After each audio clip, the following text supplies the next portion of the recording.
welcome to our last check-in. It has been a full month of keto for Amanda here. My name's Allie. I'm Amanda. And let's get started.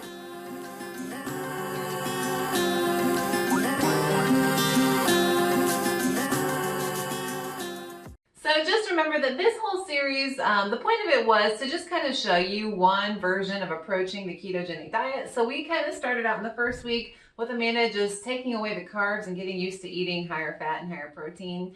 And then our second week, she started logging with a food log. And then the third week, we calculated her macros and she tried to stick to those. And then the last week was the food scale. So let's go ahead and weigh in and see where she's standing for the end of the month-long challenge. Okay, it is the end of our month-long keto challenge, and it is our final weigh-in. Every time. 225.4. You're down about a pound from last week. How do you feel? Better. Now that I know I didn't gain weight.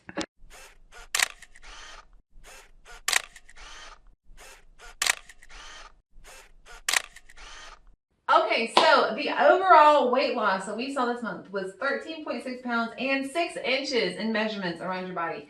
How do you feel about your progress? Let me know. I feel good because the last couple weeks have been slow, which I guess is to be expected now.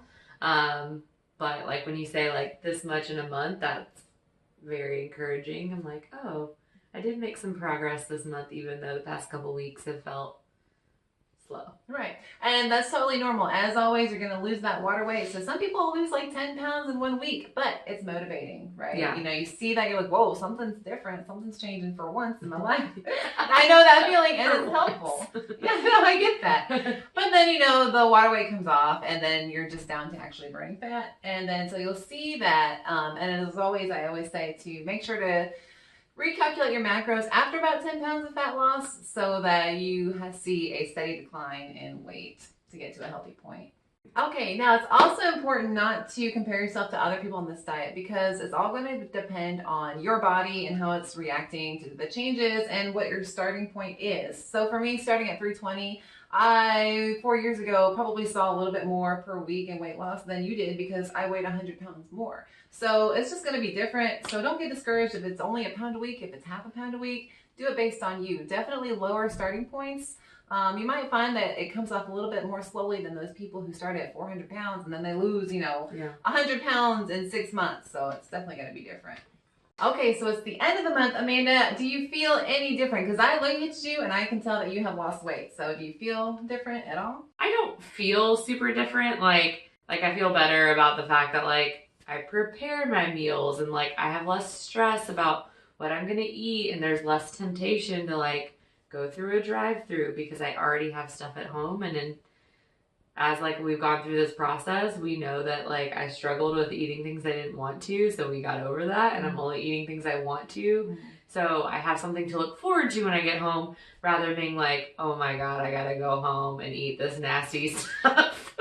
Yeah, that's really important. Liking your food. Yeah. You gotta like it. Yeah. Which is fine. Like I just keep eating asparagus and it's still good. So like I found something I like and I'm just gonna stick with it. And then in terms of like at the gym, like I've noticed a difference. Like I can do things more quickly, which is good because then that once you can do things more quickly, that means I can pick things up heavier because I can move underneath the bar faster. It worked. And then there are certain things that like because I work out, I think maybe I would have to change things to make it more sustainable in the future. Right, yeah, and your own goals matter. For me, it was just weight loss. For you, you want to lose weight but also maintain the strength and the physical abilities that you have. So again, different approaches. You got to do it based on what your needs are. Yeah, and I just want to be the first to mention, I did keto just for weight loss. I never worked out on keto, so it's a totally different ballgame. We just kind of went through the food situation with Amanda, but when it comes to working out, I mean, I'm letting you do your thing because I'm not an expert on that. Well, neither am I. I think my goal, well, that's another thing. I did develop goals. So I think I graduate from grad school in May, and my birthday is also in May. So I was hoping that maybe I could get to driver's license weight, which Spoiler alert, I am not my driver's license weight.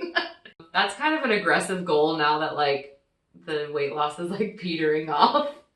So then I'm like, no, maybe it's not driver's license weight. Maybe it's like I would like to get back into like a size 10. So Amanda, the goal for this week was to use a food scale to log and track your food, but I forgot to lend it to you before you left last time. So how did it go this week with logging and measuring your food on a food gram scale? I did nothing.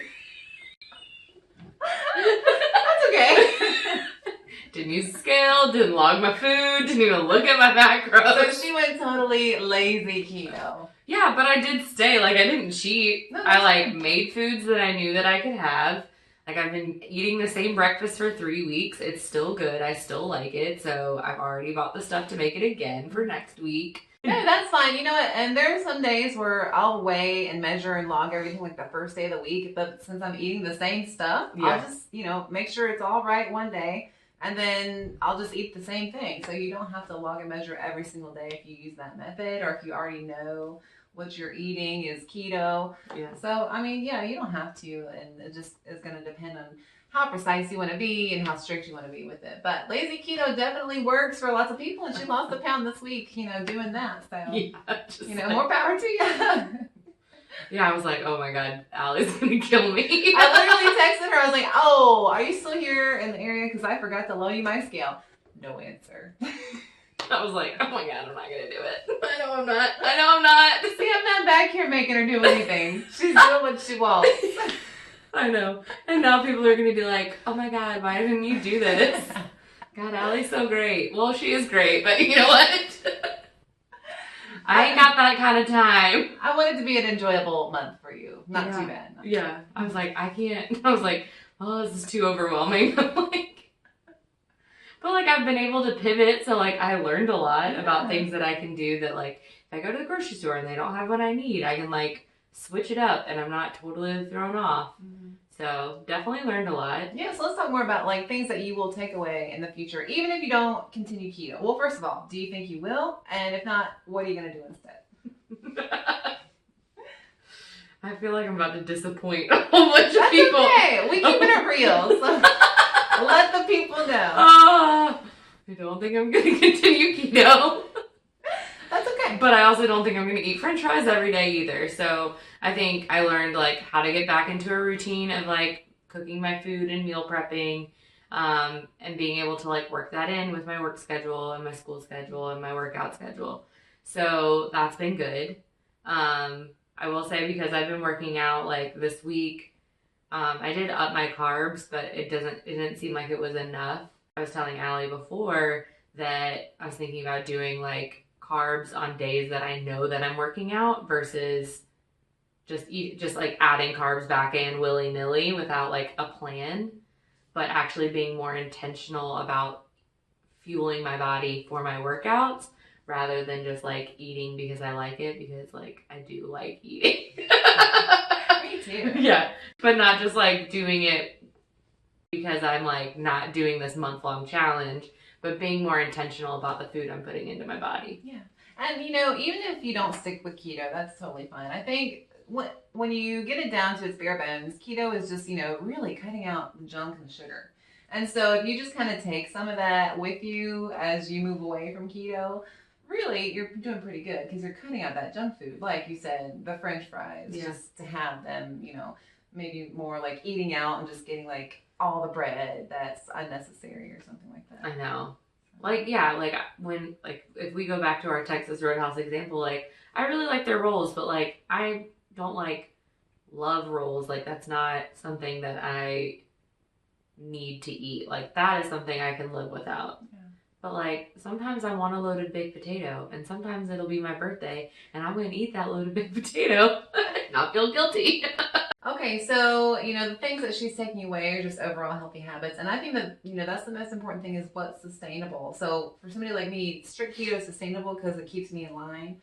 For somebody like her who has different needs, it's not sustainable. I'm a free spirit.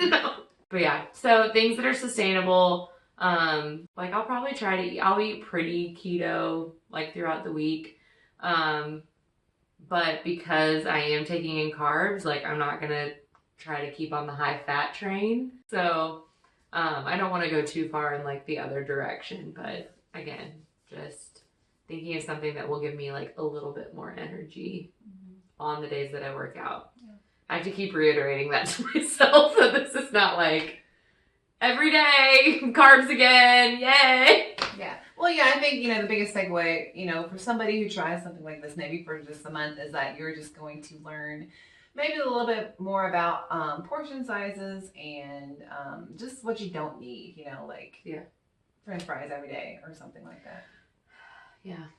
Well, folks, that's about it for today. I hope that you enjoyed this video and that you enjoyed this series. It was a lot of fun with Amanda, seeing her every week and just seeing the change in her face because I see it. I know she says that she doesn't, but I do. And some of the comments said that they see it too. Okay.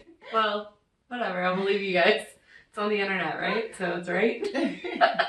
And even though she's not part of the herd of the ketogenic dieters, that's okay. I hope that she learned some things and that, what she did learn and take away will help her in the future. No hard feelings. Did you hear that? Did you hear that, people? I don't hate her. Yeah. Shit, that was not convincing at all. I don't hate her. We're frenemies now, so that's what happened. If you'd like to find Amanda on social media, you can go find her on Instagram. And if you want to find me and follow my ketogenic lifestyle, you can find me on Pinterest, Instagram, my Facebook, and my blog. And I will see you guys next time. Have a good one. My name's Allie. I'm Amanda. Bye.